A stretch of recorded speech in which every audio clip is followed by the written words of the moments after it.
सुप्रभात, नमस्कार, स्वागत बटे एगो नया ब्लॉग के साथे। आज हम बानी महाकुंभ 2025 का मौनी अमावस्या से एक दिन पहले प्रयागराज में।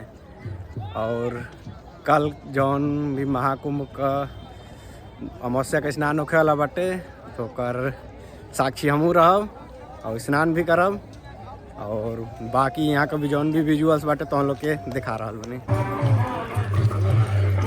देख सकेला जा लोगन का आना जाना काफ़ी मात्रा में हो रहा बटे। और यहाँ नो एंट्री हो चुकल बटे प्रयागराज में। कहीं से भी कौनो भी पुल पार करके 4 व्हीलर ना आ सकेले। 2 व्हीलर कहीं कहीं अलाउ बाटे आदमी जी के जाए खातिर, लेकिन बहुत जगह 2 व्हीलर भी गई मुश्किल बा।